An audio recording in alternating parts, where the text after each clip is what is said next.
Choosing the right belay device is generally one of the first decisions a beginner in climbing has to make. Today, I will give you a few guidelines which belay device to choose and show you the advantages and disadvantages of different devices and methods.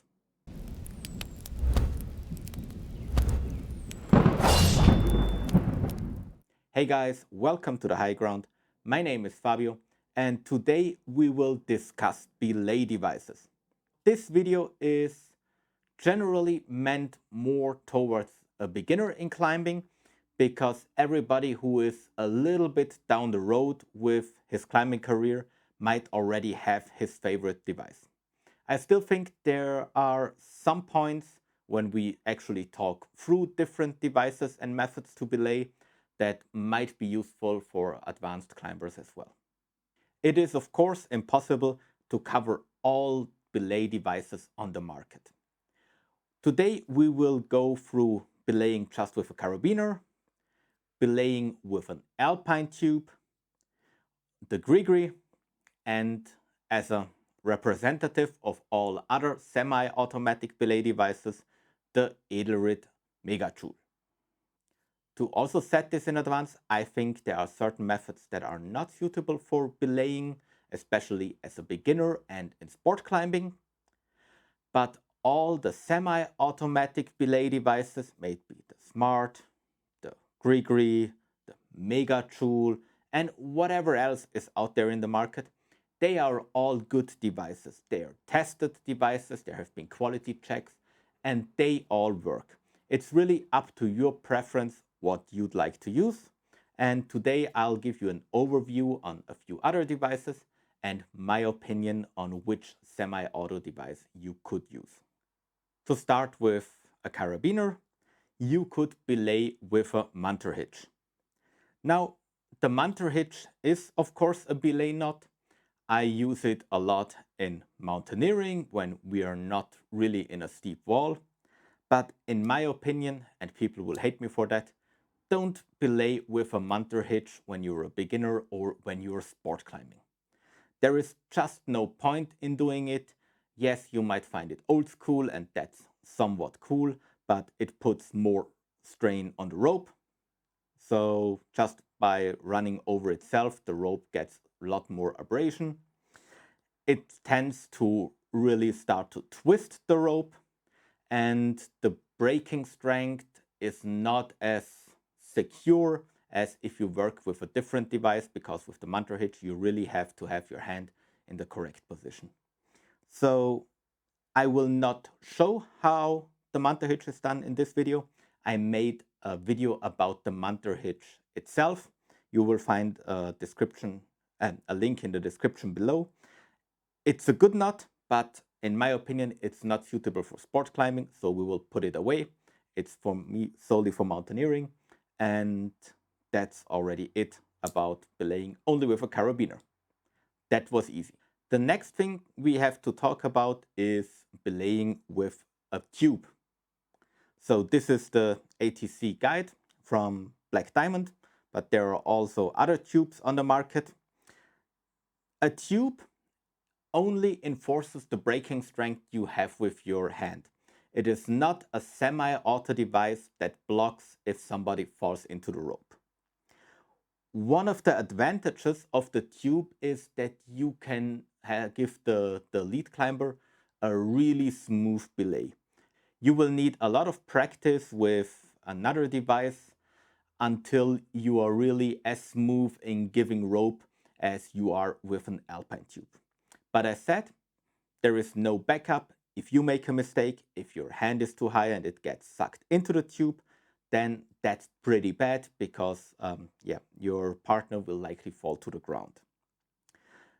A tube is also not something that I generally use in a rock gym or for sport climbing, but I think it is still defendable to do so.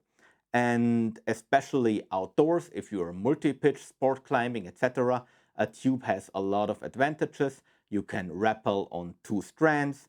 You can basically put it in guide function. If that doesn't tell you a lot, that's fine.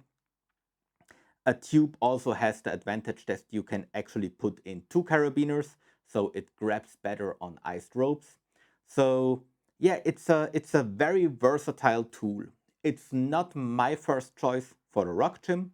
I would generally, especially for beginners, not recommend to use it in the rock gym, but it's also not something that would be a total safety hazard.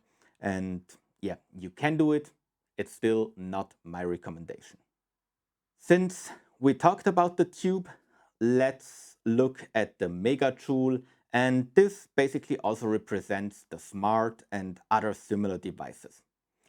They work fairly similar to a tube, but they are semi-automatic. That means they have a blocking function as soon as there is actually load on the rope. And you can then still lower your partner. Of course, the blocking function is not activated forever, but it really assists with catching a fall, especially if you're not used to it. On the other hand, it is harder to give a smooth catch if somebody falls really from far above the bolt, for example. That shouldn't be the case in beginner sport climbing, so it's not as big as a factor, but you have to consider that.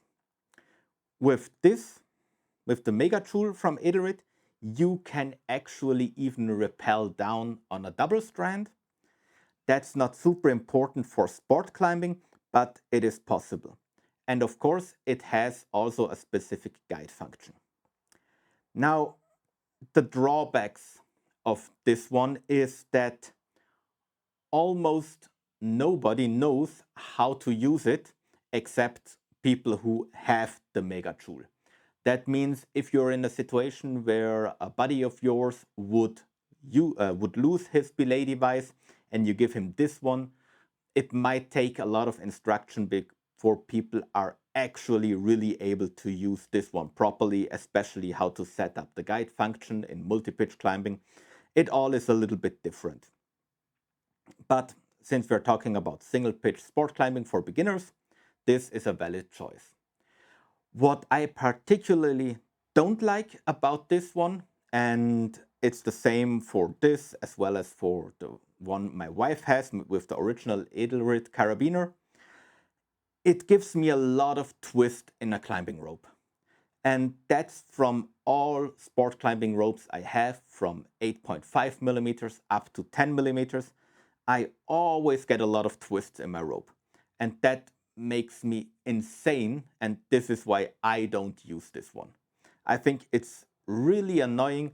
I don't know why, if there is something wrong with how this was forged. But as said, it's the same for the device for the Mega Jul of my wife. If it has to do something that we use petzl ropes on a Edelrid belay device, I mean, that shouldn't be the case, but that's really something I struggle with. I hear people don't have any issue with it. I don't understand why, but for me, this is why the Mega Jul is really not something that I use when sport climbing. The last device I'd like to show you is the GriGri. The GriGri is basically the grandmaster of sport climbing belay devices. Most people have a GriGri or at least know how to use it. It is fairly simple. You put in the rope. You can lower a person with this lever. It needs a little bit of practice to really feed out the rope in a smooth way so that the lead climber doesn't have to pull a lot on it. But it's all around good device. The GriGri now already is out in different versions. There is a GriGri Plus, which hinders you from really pulling the lever through so that your partner can't fall to the ground. So it gives you a little bit more safety even. I really like the GriGri. It's my #1 sport climbing belay device. Friends of mine or even used it to belay on multi-pitch climbs when we went out for with single ropes. That's not something I would do. It also has the disadvantage that you can't rappel on a double strand. So you have to rappel on a single strand and get yourself a setup that will allow you to have the other strand hanging down, or a wrap line or something like that. Not the topic of this video. But yeah, that's the GriGri is my way to go. And maybe that's not a big surprise because everybody uses it. But as a beginner climber, you can't go wrong with the GriGri. Almost everybody knows how to use it. And it's a tried and proven device. Okay, so much for the brief overview on belay devices. If you have any question in this regard, please post them down in the comments below. If you want to see anything else, then yeah, please let me know. Happy to do more gear overviews or gear reviews. If you liked that video, please give it a thumbs up, follow the channel, and I'll see you next time.